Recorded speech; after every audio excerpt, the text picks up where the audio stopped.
I shouldn't have said it. No, that's all that's in my head in rotation. Yeah. All right. Hi, everybody.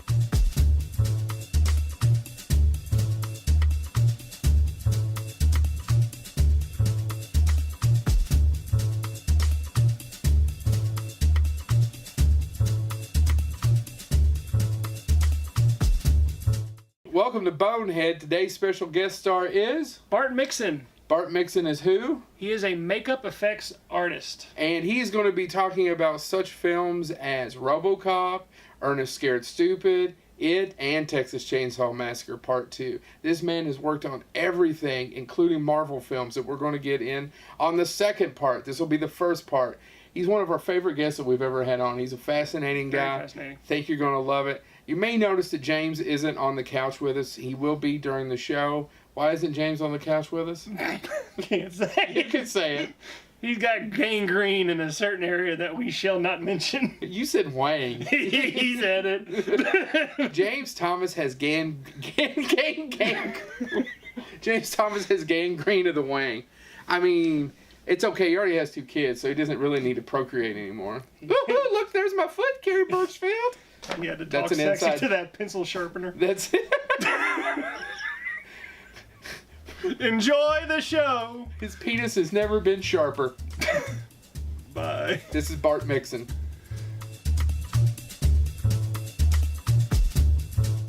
Welcome to Bonehead. How are you doing today, sir? We have Bart Mixon.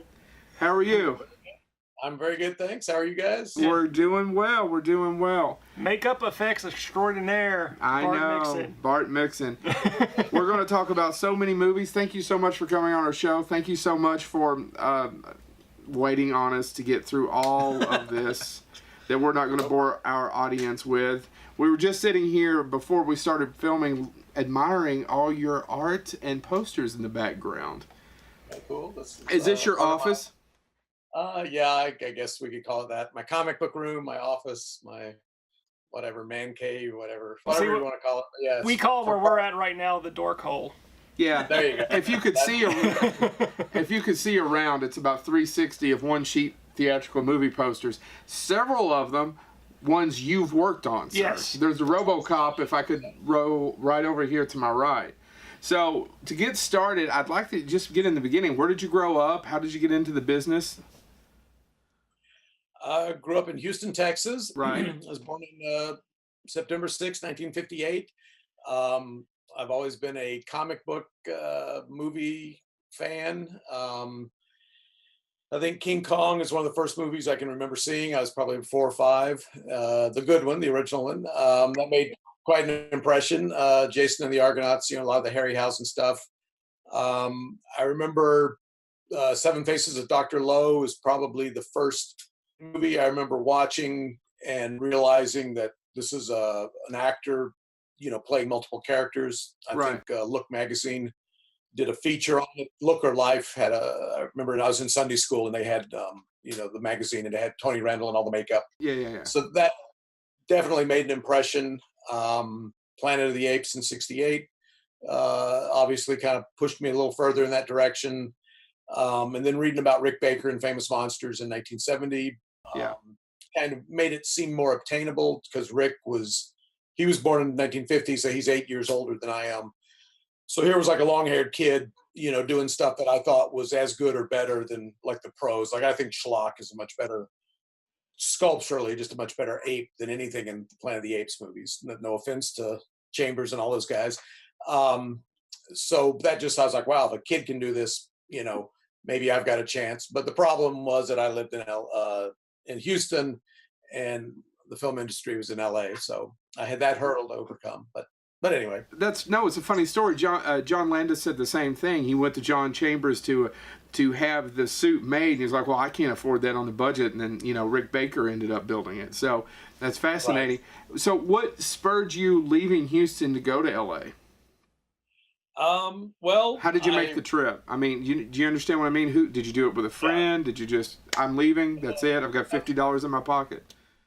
A friend of mine used to tell me that I was never going to leave Bedford Falls because I would keep trying to, work on stuff. I was I met Rick Baker at a convention in 1977, It was the same one that Steve Johnson and Matthew Mungle met him at. It was a Houston convention, Spectrum Con. Friend of mine, John Fishner, put it on, and he would invite like Jim Danforth one year or Greg Jean, and this year he invited Rick. Rick had just done Star Wars. Right. So I corresponded, stayed in touch with him, corresponded with him. I had another friend, Ernie Freno, who lived in Dallas, who moved out to LA early 80s, worked for New World. He later on, he was like the effects supervisor on the Terminator, and he did the Dune miniseries, took Earth to the Moon, that Tom Hanks thing. He did visual effects supervisor on all those. So, I mean, I was networking, I was knowing people. It's who you know. That's the big story. It's who you know. But I was slowly building up credits on local productions. There was a show called Terror Theater, kind of like, you know, the Houston version of Svengoolie or something that, you know, would run like the old horror movies. And my brother and I went down with like a script and some of our Super 8 movies and said, hey, you know, you need a better opening than the crap you've got. And we shot a little something with some zombies, and we made like a miniature haunted house that they chroma keyed, you know, matted them into. And that was like 1977 or 78. But just slowly getting, you know, working on local stuff. Fred Olin Ray lived in Florida at the time, and I tracked him down. So I did some stuff for him, Halloween Planet, and a few other things while he lived in Florida. And then when he moved to LA, like Scalps and that kind of stuff, I would continue to. Where am I going with this? Anyway, and probably the big thing in 81, right before I got married, my friend Ernie was working at New World, and I guess I'd send him some samples of stuff. So I got a call from either him or someone on John Beekler's team. Mm-hmm. They needed some extra help for like a week on Forbidden World, which was his, you know, horrible New World show. So I went out there for a week. You know, I lost money. I forget, by the time I flew myself out, I was getting $50 a day. So I made like $250 for the week, but I had a friend going to college out there. So I was able to stay with him. You know, I rented a car. I worked there at the lumber yard in wherever the hell, Venice, for New World. But I met, I met John Beekler. More importantly, I met Mark Sjostrom, who we stayed in touch, and we worked together a couple of years, you know, over the next few years. So anyway, so at least that was my first Hollywood movie. But I still had to go back home because I was living in Texas. In fact, I visited Rick Baker as I was leaving, like the day before I had to fly home. I went by, he was doing Videodrome. And so he's like, oh, you know, too bad you're going home. You know, I could use some extra help, you know. And I was like, oh, sure. Because Rick's got a sense of humor like that. He likes to kind of screw with you. So I just assumed he was kidding because he knew I was going home to get married. So when I got back from the honeymoon, and I either got a call or a letter from Mark Sjostrom, and he's like, hey, I'm working for Rick Baker on Videodromes. I'm like, you know, shit, I guess Rick wasn't kidding. I think I made the right choice. I'm happy I got married. Good. But I continued living in Houston, and I would work, like Mark Sjostrom did a show in New Mexico in '83, and I went out and worked for him on that. In 1984, he did The Supernaturals, so I drove out to LA and assisted him on that for several months. Right before that show started, he was supposed to do another show called Neon Maniacs, and for various reasons that fell through. But so I was in LA for a couple of weeks with nothing to do while I was waiting for the Supernaturals to start up. So my brother had already moved out there and was working for Ernie on the Terminator. So I did some animation, a lot of ink and paint, and a little bit of actual animation with the laser battles for the first Terminator. Yeah. In '85, I did Elm Street 2 with Sjostrom. And then finally in '86, I used to do technical illustration for an oil tool company in Houston. And I quit that job and did Chainsaw Massacre 2 and then Robocop, which we're shooting in Austin and Dallas. And then after that, in early '87, I moved out to LA. So that's the short answer for how I. Do you have a quick question? I'm waiting for. I figured you were going to go into it, so go for it. Well, no. Before I go into it, and this is probably we're the only show going to ask about this because it's funny because I consider myself a failed filmmaker, and we've made several short films together. And oddly enough, this podcast is probably the most successful thing we've ever done, which is sad on a whole other level. But that being said, it sounds like you had a professional job. The three of us have professional jobs, and there's sometimes things that come up that is hard for us to do because we're married with kids and all that stuff too. So did you just leave that professional job for a while and go work on it, take vacation? I'm just curious about the logistics of how you work that out.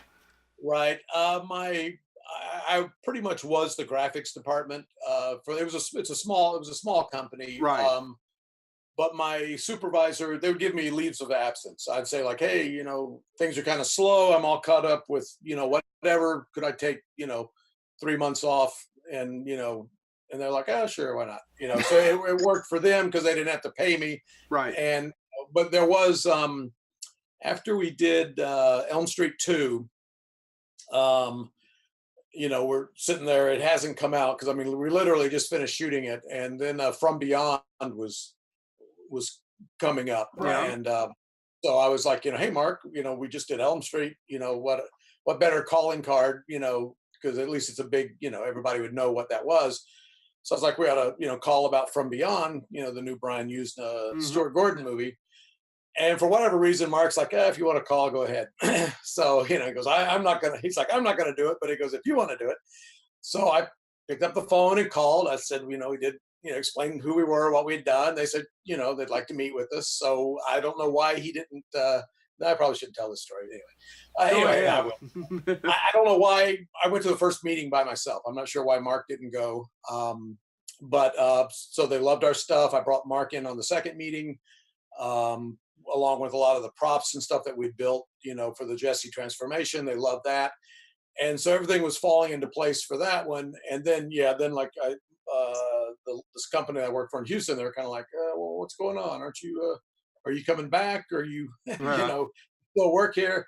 And then I think my wife too was kind of like, you've been gone long enough. It's, so unfortunately I had to pull out of From Beyond. So I had to call, Gordon, and which, at the time it hurt, but I probably wouldn't have done Robocop and whatever.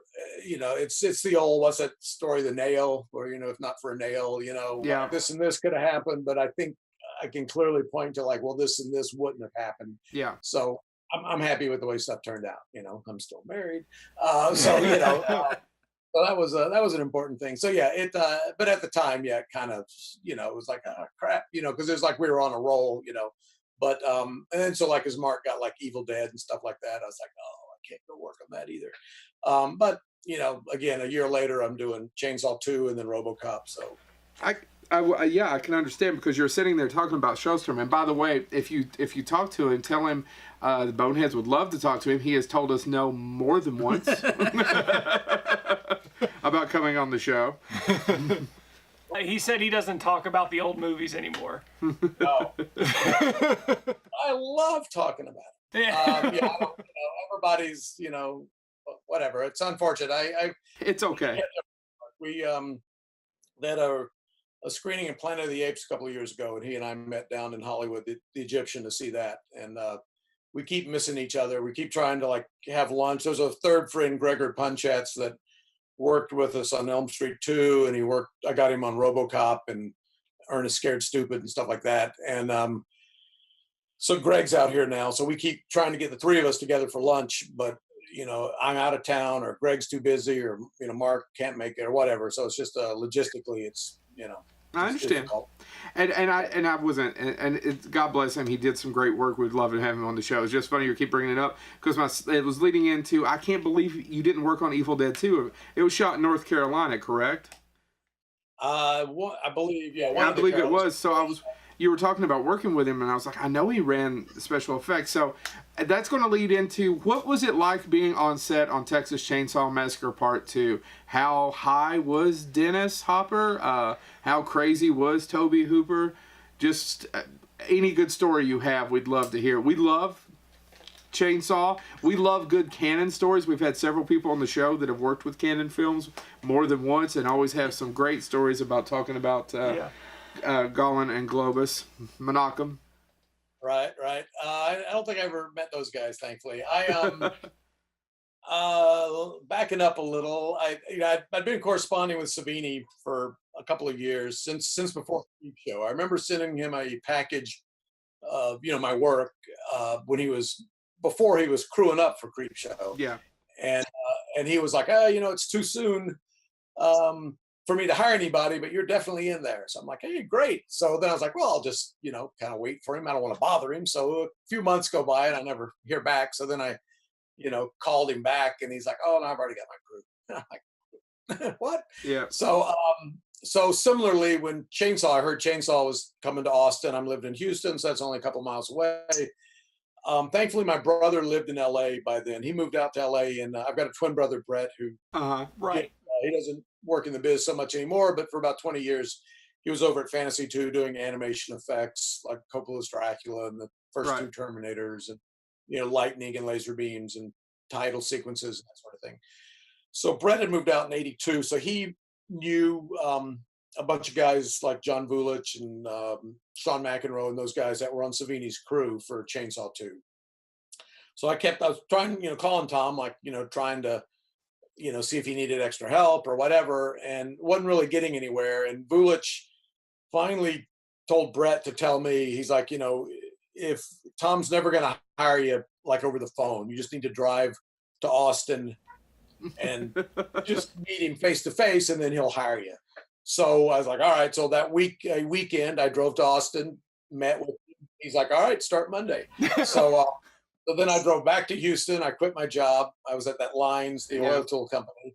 So I just kind of went in. They were in the middle of absorbing the company into their parent company. So I knew I wasn't going to have a job there much longer anyway, because guys were coming in going like, if you're not around, where's the file for the whatever? And I'm like, oh, okay, this doesn't sound like I'm gonna be here to show you. So anyway, I forget.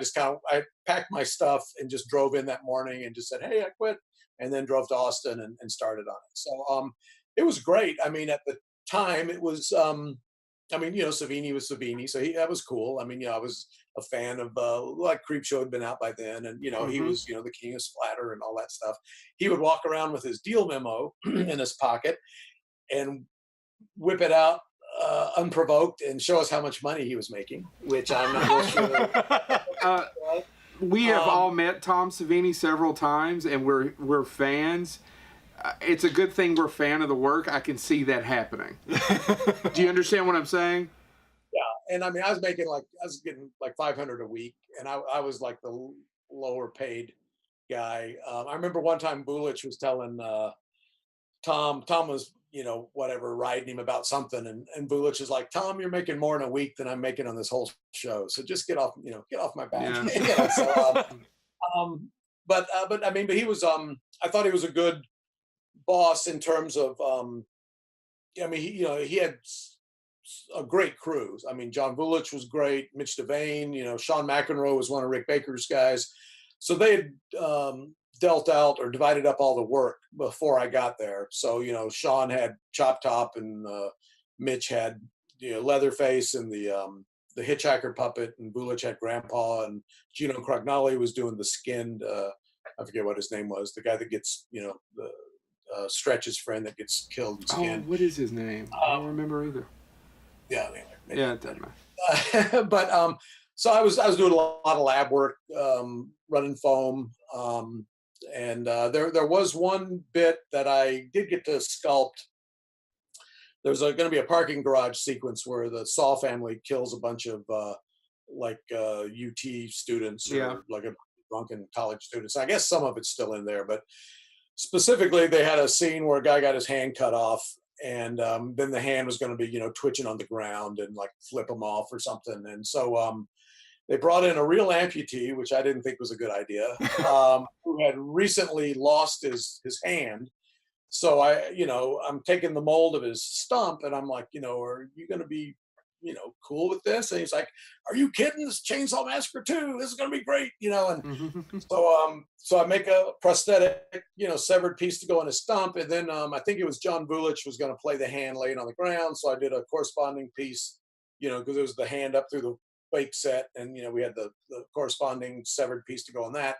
So that's the only thing I sculpt for the movie. So on the day they're going to shoot it, I think Vulich applied it to the guy, and they get it on and they get the blood on it. The guy's like, too soon. And he just got up and left. And just like, and they're like, where did he go? And you look outside, and he's just, like a car, Benny Hill or something, just going down the road, So the guy didn't want to do it, so they had to, I think some of it may still be in there, but basically the one thing that I did for the movie, I'm like, thanks a lot, buddy. It pretty much got cut out. So otherwise I helped Sean apply Chop Top sometimes. I worked the set a lot. Leatherface, I would do his lips and eye coloring. Yeah. His lips had, there was a material called Elvisite, which was a plastic acetone-based material, kind of like scar plastic. You could build up wounds and stuff with it. So all the ulcers and stuff on his lips and the cracked lips, I would build up every day with that. So a lot of set work. There's the guy who in the radio station where he gets attacked by Chop Top. Yeah. And he's got like hammer marks on him. Yeah. That was something Toby just, said, hey, we need some abrasions on him. So I just had my Elvisite and, put him on there. So so it's just lots of little stuff, mainly, set work and all that. You're asking how high Dennis Hopper was. Well, it's really, it's one of those movies that you hear stories about later, about the set and things. And I just, anybody that was around it, I'm sure has at least one good experience. My two main memories of him, I mean, he seemed like a cool enough guy, but I believe he turned 50 on the show. I remember they had a birthday cake for him, and they had like a little miniature chainsaw that he was cutting the cake with, but it was like spitting oil. So the cake's just got oil all over it. So everybody's just like, that's okay. Happy birthday, but no thanks. But I remember I was in the straight makeup trailer where he was getting made up. I don't know if we were sharing it or, because most of the time we did our more involved makeups, we had a workspace there near the stage that we would apply like Chop Top or the grandpa makeup or whatever, and then just drive them over.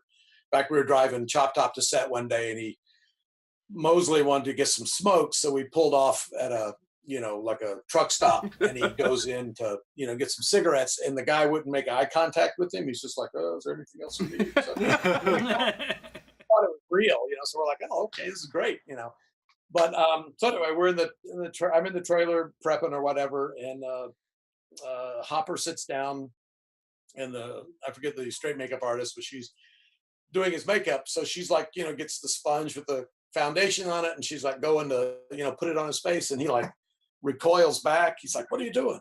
And she's like, well, I'm doing your makeup. And he's like, oh, okay.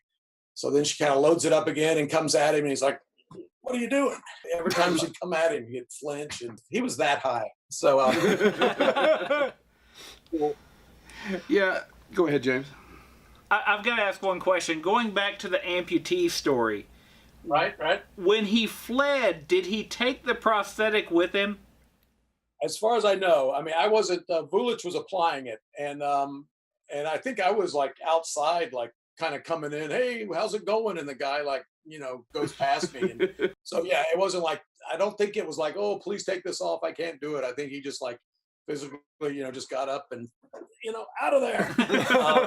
Which means somewhere on eBay right now is that prosthetic, right? Well, it who knows when he did get it off of there, but and plus that was 1986, so unfortunately foam latex doesn't last very long.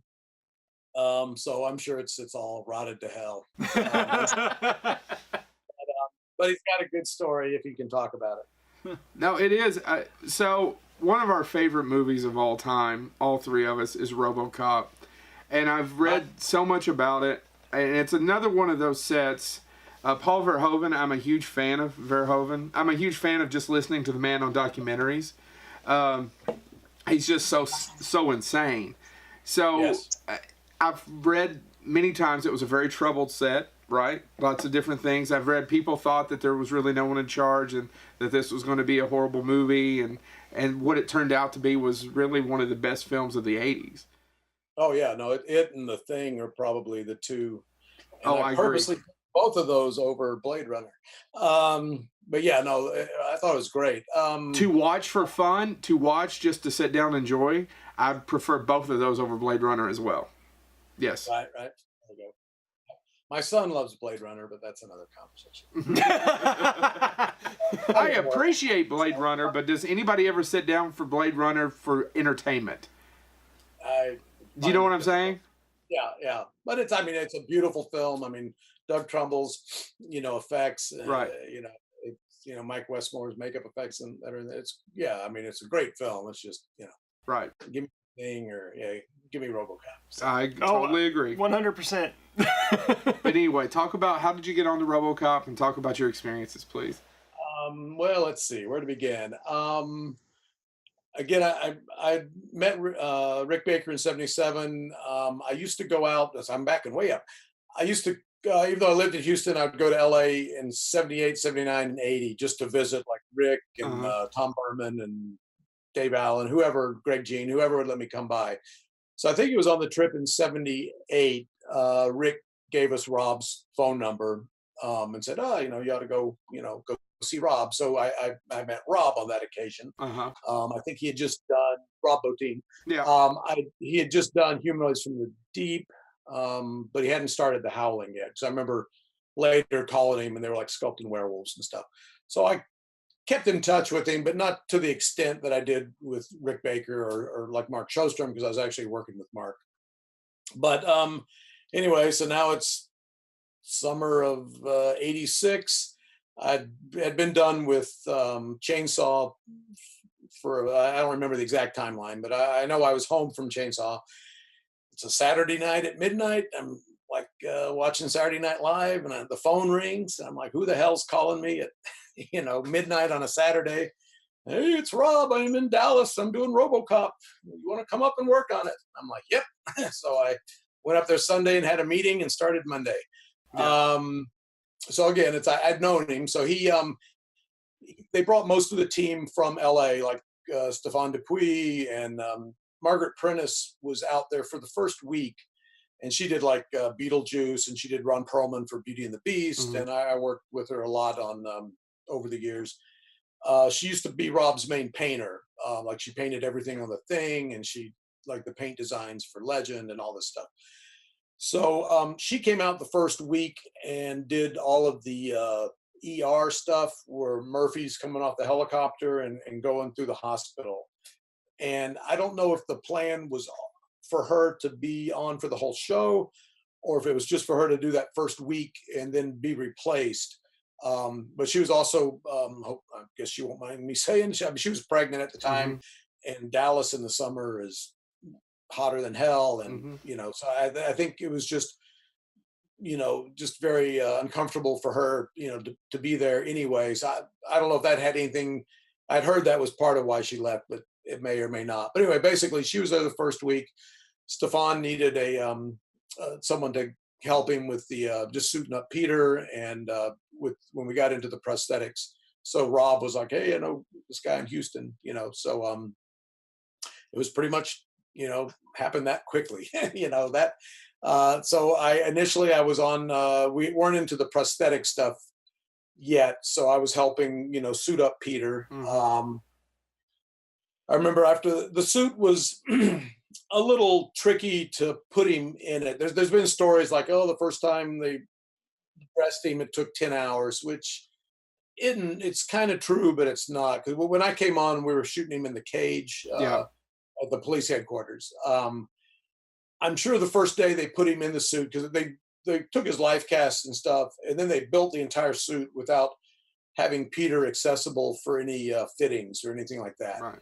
So I'm sure the first time he saw the suit in Dallas, it probably did take 10 hours, but that was because it was a test fitting and they were like, oh, okay, the arms are too tight. All right, we got to split the arm and add a gusset, like an inch wide piece of, foam to widen the arms. Oh, the armpits need to be, So I think with all the modifications that they did, it took 10 hours. When I got there, again, they'd been shooting for a few days. It was certainly no more than an hour to get him in it. It was probably closer to a half hour.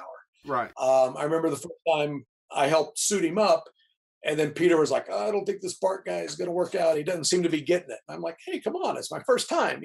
By the end of the week, I was the only guy he wanted putting him in the suit because, as he put it, I was the only guy that had the upper body strength to muscle him into the suit. Right. But so let's see. There was Stefan, there was me, there was Dennis Pollock, who was a Rob's like shop representative. There was a Margie McMahon, who was from Chris Walas's shop, who Stefan had come from Chris Walas on like The Fly. He had just done The Fly. And then this friend of mine, Gregor Punchatz, who I'd gotten on Elm Street 2 with Mark. He lived in Dallas. So when we needed some extra help beyond that, then I brought Greg, suggested Greg. So he joined our crew. So I think that was the bulk of us. Then we had Todd Trotter, who was Robo's personal assistant. So he would go get him water, or if there was a cute girl, visiting the set, he'd go find out, what was going on there. But so anyway, we had well, should I? Yes. Our little humorous limerick was Texas Todd Trotter, Robo's poon spotter.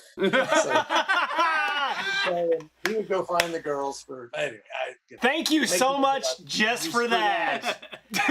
You will go down in history for that. By the way, Chris Walas also turned us down. I'm not saying anything happened. I'm just, anyway. But it was great. I mean, it was, I was, what year was that? That was 86. So I was 20, or probably turned 28. I was a big Nancy Allen fan. So it was great meeting her. Yeah. I'd never seen any of Paul Verhoeven stuff. So I didn't know what I was in store for with him. But yeah, he liked to scream. He was quite a character. I'm trying to think any specific, there was, we're doing the nightclub scene where Peter goes down the stairs to arrest, I forget the guy from Twin Peaks that's dancing in the club. Ray Wise. Ray Wise, the great character actor, Ray Wise. Yeah. So, out of all the movies that we could have listed, the first thing that came to my mind was Swamp Thing. Don't ask me why. Yeah, Ray Wise is in that. Yeah. I'm trying to forget that one, and I'm sure he is too. But so we were shooting a scene where he's walking down the stairs, and the visor on the helmet is smoked, so it's hard to see in anyway. And so in a dark club, it's even more limited vision. And Peter was apprehensive about going down the stairs. So I guess he was looking down a lot so he didn't have the chin up, the stoic, Robocop profile that Paul was used to. So I remember, when he would look down, the back of the neck would gap open. The neck and under the jaw, it was, if he held his head right, it was all parallel. But if he's looking down, then the back of it's, hinged open. So Paul was like, what's wrong with the neck? And I'm like, well, he's looking down. It's, he goes, is this a new piece? Is there something different? He's trying to blame the prosthetic. And I'm like, no, it's just, he's looking at the ground. And at some point he specifically asked me if it was a new piece. And in my mind, that meant a different piece as opposed to, it was a fresh piece because we would rotate them, but it wasn't a different piece. Right. And at some point, I'm like, no, it's the same piece. It's the same piece. And at some point, Peter mentioned that it was a fresh one. And then Paul's like, oh, so it is the piece. You're telling me it's not the piece when it's clearly the piece. You're making me sound like I'm a madman. And he's like, just screaming at me. And Rob was sitting in a director's chair, like maybe 10 feet behind me. And I like look over like, help. And Rob's just like pointing and laughing and, laughing his ass off, didn't get up, I'm like, oh, thanks. So, so that was one of the few times he visited set. It's like, oh, I'm glad you were there to see me get yelled at. Him and Verhoeven butted heads a lot, but I think ultimately it was to the betterment of the film. And they did 2 other movies, at least, Total Recall and Basic Instinct. So, they obviously, maybe I don't know if it was a love-hate thing or whatever, but whatever it was, it worked. And I mean, RoboCop's my favorite of those 3. And I think that's, some of the best stuff Rob's done. And then when we, I helped with the prosthetic face, when we got into the melting a meal, I applied the left side of him. And when Robo takes his helmet off, I applied the left side and Stefan applied the right side of that. So it was great. It was I think I was the only one on the crew that thought, I don't recall it being a troubled show or anything, but I do recall everybody just being like, what the hell is this? RoboCop? This is, this is silly. And I'm like, no, it's going to be cool. He's part man, he's part machine. And then they had a rough cut of the Coke Lab sequence, Yeah. which we were invited to go see, but for some reason I was the only one on Rob's crew that went to see it. And it was just awful. It's not what's in the movie. Yeah, right. All, after we watched it, he's like, well, I've got what I need to make it work. But I remember just leaving that screening, just thinking like, oh, you guys are right. This thing is going to suck, So that didn't instill me with, but it was a great show. Obviously it turned out great. It's one of my favorite experiences working on a movie. And it's also certainly one of the better films, that I've worked on. So out of curiosity, I want to go back to the very, very beginning. Because you just said, somebody said, hey, do you want to do RoboCop? You said, yep, sure, let's go. Was it literally just the name? Hey, we're doing a movie called RoboCop. And I said, I'm in. No, it was, Rob Bottin I'd known, this was 86. I'd known Rob since 78. So, it was, Rob called me. And he had already done The Howling and The Thing and Legend. Was Legend out by, I think Legend was even out. Yeah, Legend was out by then. Yeah. So, I was, I was a fan of Rob's work. And also I just quit my regular job in Houston. Chainsaw was over. So I was like, I needed another job. So, I was like, yes. Oh, okay. Yeah. The way that I just thought it was like, oh yeah, a movie about a cop who's also a robot. I'm in. There was the producer of RoboCop, John Davison, his wife, is an animator. I think her name's like Sally Kirkshank. She did in the Twilight Zone movie where they're watching, I think it was in Joe Dante's segment where the kids watching the weird cartoons. She had a character, like a duck character, Quasi at the Quacadero. And anyway, so she did that Twilight Zone animation. But I remember before I started working on RoboCop, or maybe around the same time, but I found an animation magazine that had an article on her. And it just mentioned her husband was a producer and that he had a movie coming out called Rowboat Cop. So like about a cop who rows a boat. So they probably did it over the phone and they just said RoboCop and they said, oh, Rowboat Cop. Okay. Right. So I always wanted to see that movie. Let's get that movie made. Let's make that film. This next one's an odd question and we'll get back to the movies. It's really not that odd. Are you still in contact with Rob Bottin? Because what I feel is a lot of people aren't in contact with Rob anymore, that he's not really out and about as much. I am not. I only worked for him that one time. We did reshoots in 87 for Robo, and I went by his shop then.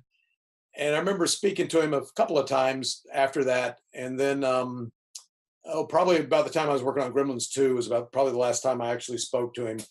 And then, he's kind of disappeared. I think as I understand, I think it's voluntarily. Yeah. I think he got tired of just the biz, and rumor is that he's invested heavily in real estate and is, living comfortably off that. I don't know if it's true. I wish I could remember where I heard that initially. But he's out in. I guess he's still in Azusa or El Monte or whatever, the East Valley. And I do know Margaret Prentice I work with frequently, and her husband was a high school buddy of Rob's. Yeah. So she is still in the loop. But the few times I've like, hey, Margaret, what do you hear from Rob? And she's like, I don't want to talk about like I'm tired of people asking me about Rob, so I'm like, all right. Yeah, and I almost didn't ask you because we're here to talk about you, but it's just one of those. It's kind of become a Hollywood legend of hey, nobody is in contact with maybe one of the greatest special effects people of the '80s, right? I mean, he gave us the thing. It's a shame. I miss him as an artist. I mean, it's we like when Rick Baker retired and everybody's like, oh, why did he do that? And it was like, because he can. Right. For whatever reason, I think I got the impression that Rob just felt like, all right, my time's up, with this. and maybe it became just too big a pain in the ass that it wasn't worth it anymore. I mean, the industry did change when, in the 80s, late 70s and the 80s, like the makeup effects guy was, for lack of a better word, they were kind of the rock star, and the productions would come to them and go like, hey, you're the expert. So you tell us, right, what this is going to be or how to do it, and then now it's more of a, they shop it around. Like when I worked on Cat in the Hat, Rick Baker started it, and then he had some differences with Mike Myers, I believe, and so he parted company, and the production just took Rick's designs and took them to Kevin Yeager, ADI, and Steve Johnson, and just said, do a test makeup based on this, and we'll pick the one we like the best, and you'll get the job. And it ended up being Steve, and I ended up heading that show up for him. But nowadays it's like they'll spend a lot of their pre-production and a lot of their money getting a cool design, and then they don't have the money in some cases to realize it. Right.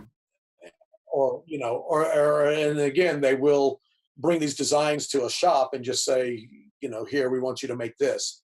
And it's like, well, okay, but anybody could have done that. I mean, before you could look at like a Rick Baker makeup or a Dick Smith makeup or a Greg Cannon makeup or a Tom Berman makeup, you could see the hand of the artist, you could tell that they did that, and now a lot of the stuff is so homogenous because it's probably the same designer, and it's probably the same crew, because the crews, the shops can't really afford to keep the same guys on. So like, the guy working on Bright sculpting orcs might be the guy that's sculpting, part of the little dead girl in The Ring, or whatever. I mean, there's a lot of cross pollination and stuff. So, it just doesn't, a lot of times it doesn't seem like there's, any one signature look like there used to be, unless you get something like Darkest Hour, or like Kazu that did that, Gary Oldman's makeup. I mean, Kazu's very, he's just great. And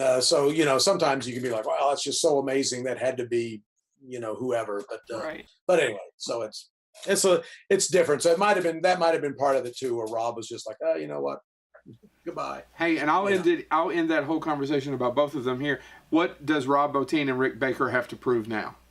Yeah. Right. I mean, what do they need to prove? So let's go back to your career. Which one do you want to jump to? Because there's no way we're going to get through all of them. Which one do you want to jump to? Oh man. Well, I think we'd be. Let's talk about it. Let's talk about it, and then man. Yeah. Well, there's a bunch. I mean, we want to talk. I would like to talk about. Is it the Kyoto brothers for Killer Clowns? Right. Right. I wasn't on that very much, although I did. Ernest Scared Stupid was with the Kyotos. Yeah. Speaking of Ernest Scared Stupid, you go from Robocop a few years later to Ernest Scared Stupid, and a little bit of background about me. Why Ernest Scared Stupid stands out to me was, as a child, I was the biggest coward. And my parents knew, don't let him He still is. That's close. It's close to being true still. My parents were like, don't let him see any horror films. I loved science fiction, but if it crossed into horror, I didn't sleep at night. But for some reason, my mother decided, oh, Ernest. It's an Ernest movie. It'll be perfectly fine. How did you end up working on Ernest Scared Stupid? And do you have any stories about that movie? Well, let's see. I mean, I was the Kyoto Brothers shop foreman for on and off over around 2 years. I mean, I moved out to LA in '87. I worked during the day for Rick on Gorillas in the Mist. I think within 2 weeks after I moved out here, I was at Rick's during the day, and then I was moonlighting at the Kyotos on Killer Clowns. So I met him on that. The only thing I did on Clowns was the big Clownzilla character. That was Charlie Kyoto in a clown suit. But for the close-up hand that's holding the guy, I sculpted the skins and ran and applied the skins. They had built a hand and that was padded like an armature, mechanical armature, and then I did the cosmetic, skinning on that. So that was only a couple of weeks. But anyway, they were buddies with Gene Warren at Fantasy 2, who I did like Fright Night 2 for, and It. And I think it was right after. Was it after It? Let me get my time. Yeah, it should be right after It. I think so. Mm-hmm. I know things were slowing down. Fantasy 2 is mainly a visual effects company. They wanted to be able to offer creature effects if the show required it. So like a show like It or a show like Fright Night did, but most of what they did didn't. At some point, I went over and did started working for them. There was a show called Visitors from the Unknown. It was a UFO abduction docudrama that Penelope Spheres, who did Wayne's World, she directed it like a year or so before Wayne's World. So my first thing I did for them, the Kyotos were doing Critters 3 and 4, and then I put together a crew and we made these alien characters, like gray aliens on, like we had little girls wearing those, and then there was a hybrid alien that was like a 6-foot tall guy. But then as we were doing that, then Ernest, they were bidding on Ernest. So some of my crew, I remember, I was like, hey, you guys don't go anywhere because, we got another show coming in. I go, I can't tell you what it is, but I can tell you it's a sequel and it's a genre movie. So they're thinking it's like the next Nightmare on Elm Street or, Phantasm or something like that. And then when I finally when we could finally reveal what it was, I'm like, it's Ernest Scared Stupid. And they're just like, okay. So they were less than thrilled. I thought it was cool. It was fun. I mean, Jim Varney was he had done all those local commercials. I grew up in Houston, so we had all those, I'm sure the same commercials you guys had, in your neck of the woods. Well, he's from this area. So. He's from Lexington, actually. Yeah, and we shot it in, was it Nashville? Yeah, or was it Memphis? God, that was 1990, or 92. Maybe it was Memphis. Anyway, we shot it in that area as well. But we built it at the Kyotos. I mean, Charlie Kyoto designed everything. Jim Cagle was our main sculptor. We had guys like Andy Clement and Dan Platt and Aaron Sims and Jim McLaughlin were on our crew. Aaron Sims is like probably the premier creature designer these days. Aaron Sims creative, like he did the new Pennywise designs, for the new It and just anything, chances are he designed it. But some of we did Trantor, and then we did a bunch of background trolls. Some of those are killer clown heads, like the basic head that we put like new noses or ears or different teeth on. Some of them were original sculpts, but we, again, with a couple of them, we took molds off of them, and then to where we could mold generic like noses and ears and do like a Mr. Potato Head kind of a mix and match thing and make. So if you look at again, like on my Instagram, there's a group photo of me with all the troll heads, and when you look through there, you can be like, okay, like, oh, that one's a girl and that one's a guy, but they're the same, or they cut the top of his head off and reconfigured it or whatever. So but it was I don't know what, I wasn't on set that much. We got Trantor built, and we Charlie Kyoto and me and our mechanic, was it Guy Hember? And then we went to Tennessee to start shooting, and I brought Gregor Punchatz in from Dallas on that as well. And at some point, it was just decided that there was too much still going on in the shop in terms of getting all the secondary trolls together. So I decided to go back to LA, that I felt I would be a better use there. So Charlie, Greg, and those guys stayed on set. So I don't have a lot of set stories. The one thing I do remember, the short time, I think they shot the prologue while I was there. And I remember the director was John Cherry, who I guess had done all the most all of them, yeah. Ernest, and he did all the movies as well. His friends called him Buster, so you can figure that one out. Buster Cherry. Anyway, that's the kind of show it was. But again, thank you for just that. if you had seen our other shows, or a lot of them, you would know that you can keep on doing those jokes and you can just make them worse. Our fans will love it. There you go. The main thing I do remember, because this was like 91, 92 maybe. I'd never seen video playback on a show before. And this was the first show that, and I guess maybe because of the commercial, their aspect of it. But I remember the director had like a little handheld monitor, and they would do a take, and then he would hang on a second, and he would rewind it. And, okay, yeah, we got it. Let's move on. And I'm like, wow. It's like, why don't they have that in Hollywood? And then shortly thereafter, I mean, everybody was doing, video playback and video assist and all that. But that was the first time I could remember seeing it, on a show. So I was just like, wow. So it's just funny that, you'd think that kind of stuff would have been all over LA before it had made its way out to the rest of the country. But there you go. So Ernest was a trendsetter, a pioneer. And so, but it was a great, I thought it was a fun show. When I was working on Bad Grandpa, I was in Ohio, like at the hotel, had like a convenience store, and I'm buying gum or whatever, and the girl behind the counter, I'm wearing an Ernest Scared Stupid t-shirt, and she's like, oh, I love, Ernest Scared Stupid. She called him Ernie Scared Stupid. I'm like, yeah, whatever. It's Ernest. But so yeah, he's got his fans. So I wish they could have done. I wish they would have done more genre related ones. But right. We have a listener to this show who is a proud owner of every single Ernest movie ever made. Yeah. And it wants us to do a whole episode on Ernest. Well, you guys, before we start taping this, we'd mentioned I've got the Mixon Memories Museum outside of Houston. Yeah, I've got one of the heads from Ernest, which a collector had contacted me because he's like, oh, I hear you got some stuff from Ernest. And I go, yeah, I've got at the end of the movie when Trantor blows up, we made a rigid foam head that they packed with primer cord and blew it up, So we made 3 of them, so we'd have, for 3 takes. And so we blew 2 of them up. So the third one, we didn't. So I kept it, and, my dad's got it now in Houston.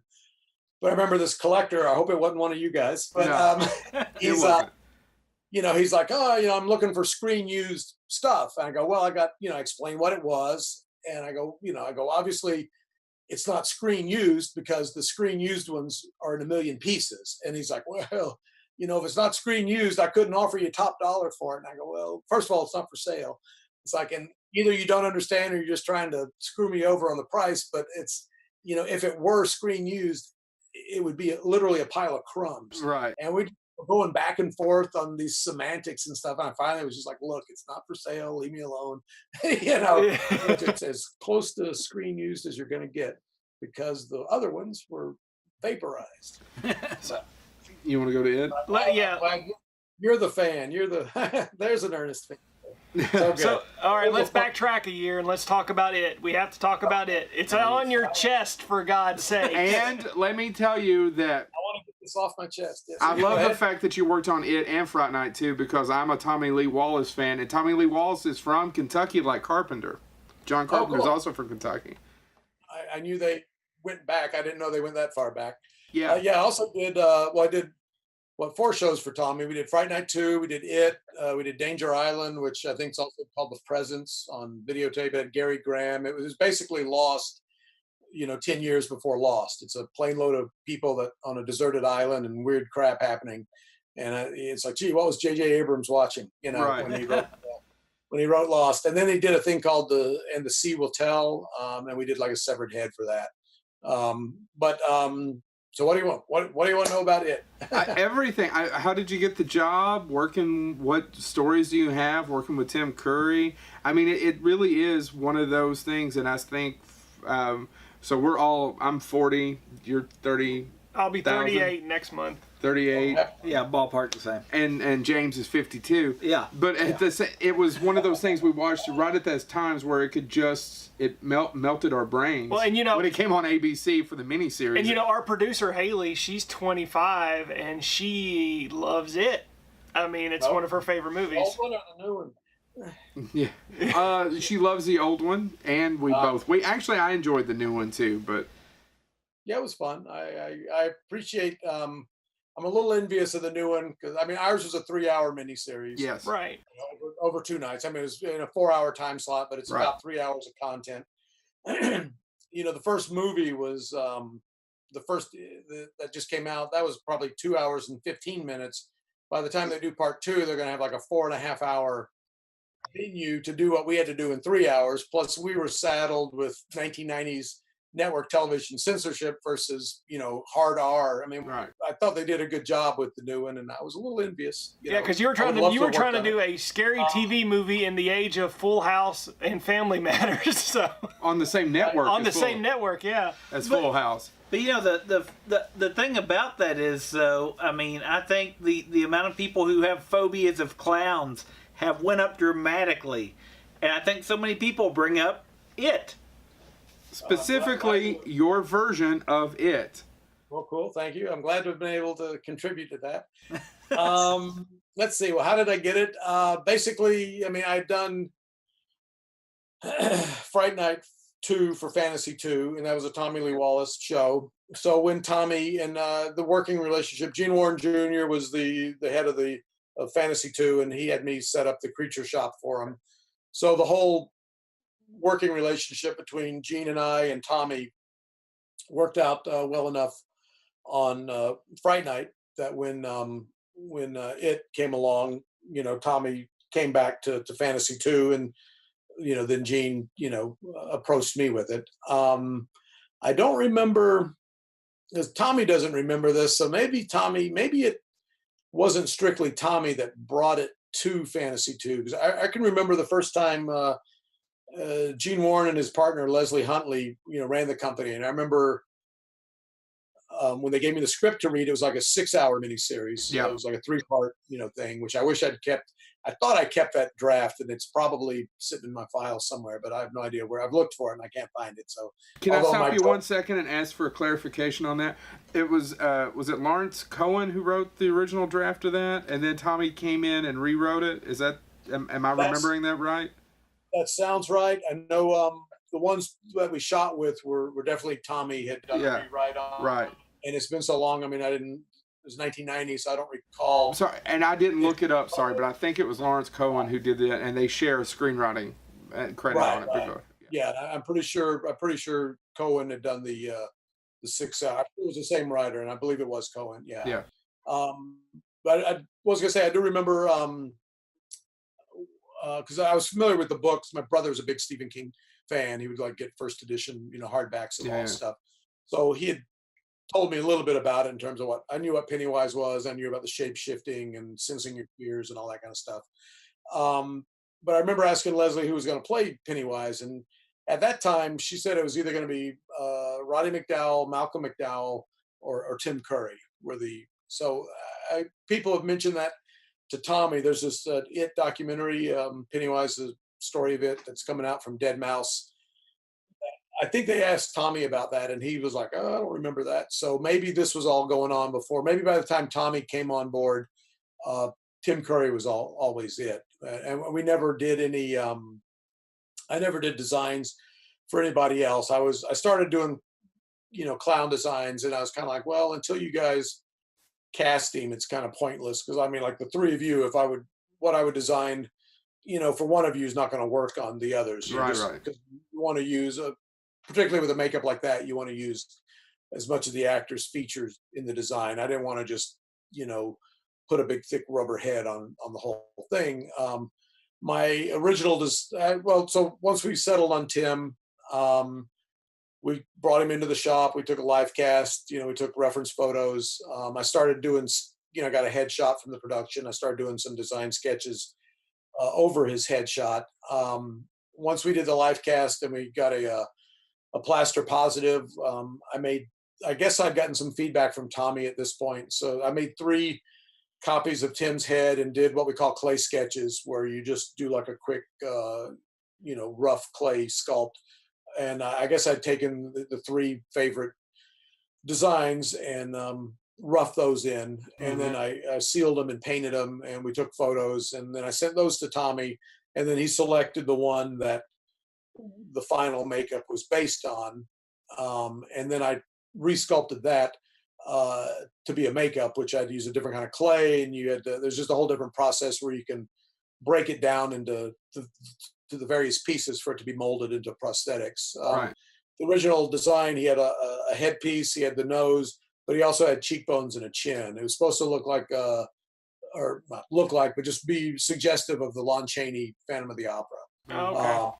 That's why he's got like the upturned nose. Right, That's why he's got balding head with the hair, where it's at and all that.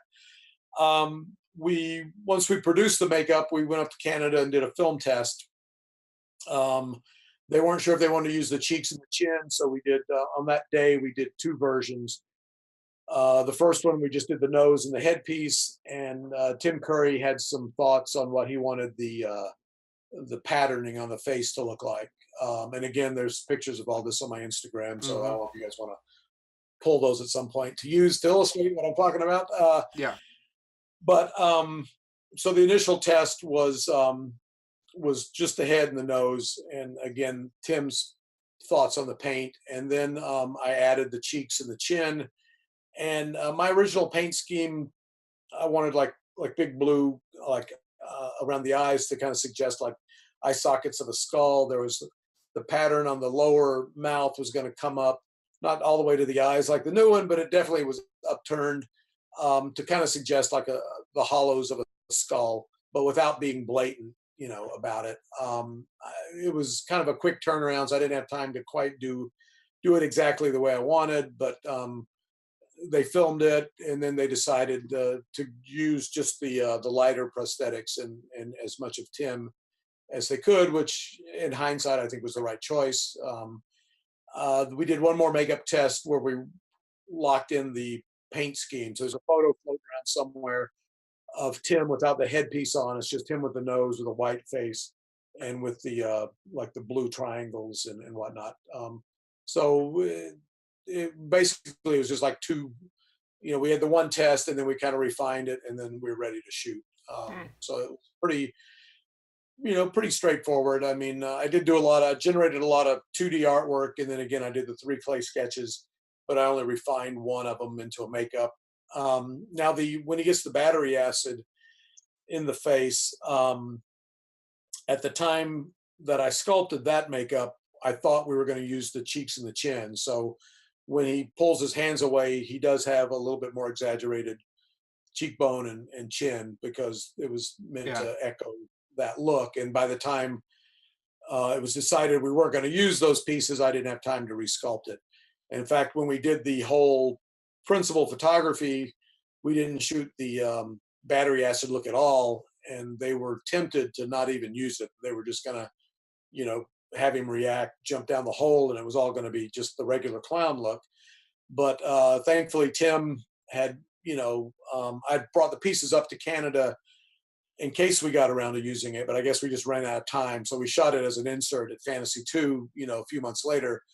But Tim had said like, oh, Bart did such a beautiful job with these pieces, it'd be a shame not to use them. So if we can shoot it all in one day, that he agreed to go through the heavier makeup. So I'm very grateful to him for doing that, because otherwise we wouldn't have this. Because I mean, they were, and it's such a great scene in that television. I mean, because at the time there wasn't anything like that on television.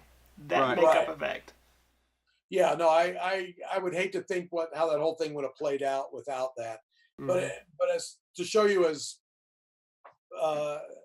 how much we weren't going to use it. I mean, when he goes down the hole, there's a stop motion puppet that like an 18-inch stop motion Pennywise that as it goes in the hole, it had a mechanism in it that would elongate it because they wanted him to get longer and like taffy, like he's stretching as he goes down the hole. Right. So a friend of mine, Dan Platt, did the likeness. He's a real good likeness sculptor, and he sculpted it to look like the regular Pennywise, because at that time we weren't going to use my disfigured makeup.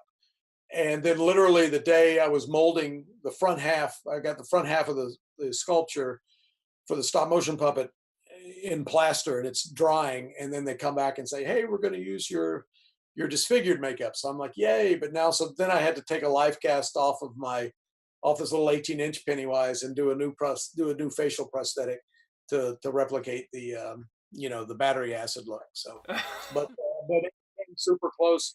Yeah, to not being used. And again, I would hate to think like, without this guy, look at that. Who couldn't have that face? So yeah, it was a close call. I don't know if there's any. Well, I don't. Is there anything else I can tell you about that? No. And it sounds like it was a very traditional shoot. Nothing huge, nothing big, not a lot of blow ups, right? Just kind of a Another show? I guess I had like 4 weeks of pre-production before we started shooting it, and then we shot over an 8-week period. So I was building in Burbank, we were shooting in Vancouver. So at least once a week I would fly back and forth either for a production meeting or for filming. Mm-hmm. So that was a little that got a little old. I did one 40-hour day on the show where I, went into the shop, worked, went in at like 7 o'clock in the morning, worked all day, caught a midnight flight, flew up to Vancouver. The plane was late. By the time I got to my hotel, I had to get up in an hour to go to work to do the makeup. So then we shot all day. And then by the time I, got him cleaned up and got back to my hotel, I think it was right at like a 40-hour. Yeah. It was almost 2 hours to 2 days straight. So that was a little taxing. But for the most part, I mean, I would just go up with whatever, like if the werewolf was working, I'd take that up that week. And it was usually either Pennywise by himself or it'd be Pennywise plus like the werewolf, or Pennywise plus, the Stan's head in the fridge. The Canadian Customs would usually go through the stuff and I'd be like, it's wigs and it's makeup for a movie. The one time I had the box with Stan's head in it, then they're like, we don't need to look at it. And I'm like, oh, really? You don't want to? And they're like, no, that's okay. And I'm like, oh, crap. The one time I got something cool in here that, it was a nice, severed head. But I remember Seth Green being very interested in the monsters and the makeup stuff. Anytime, he knew that whenever he saw me that it was, so he'd be like, oh, let me see the werewolf, or, oh, Al Marsh is, working today. What's that going to look like? So he was, the other kids were cool, but they were, they were just kids. But he was, he was like you could tell even then that he was like a real fan of the genre, horror and stuff. So that was cool. It was good to see him go on to become what he has, between Robot Chicken and Family Guy and Austin Powers. It's just every time you turn around, that guy's doing something. So that was cool. That was, so he was a nice guy. Right. That was our first part of Bart Mixon. Tune in next week for second part where we're going to talk about Marvel and several other different films. Fascinating stories. Cool story about Seth Green right there towards the end. So thank you so much and tune in. And one order of business. First, thank you, Blake Best, for introducing us to Bart and getting this set up. Helping me get this set up. Make sure you are subscribing to YouTube or iTunes or SoundCloud. And leave comments and rank us. We really need those comments and ranks and subscriptions. Also follow Mixtron and Blake Best on Facebook, Twitter, Instagram. They're fascinating guys. And Kickstarter.com, and look up Behind the Screams and donate to their Kickstarter. We did. Bitches. James still has gangrene at the wedding, right? Yes. Drip, drip, drip, drip, drip, drip. I didn't order guacamole.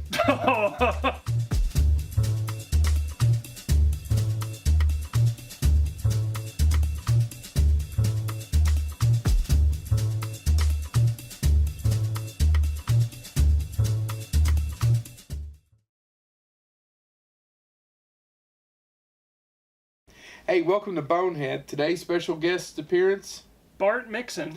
Bart Mixon is a makeup effects artist. We're going to be talking about, I should probably put my damn foot down.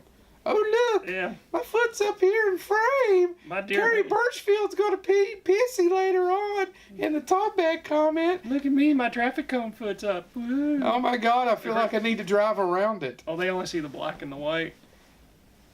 Michael Jackson. I thought I was going to go with a totally different joke. Oh, white.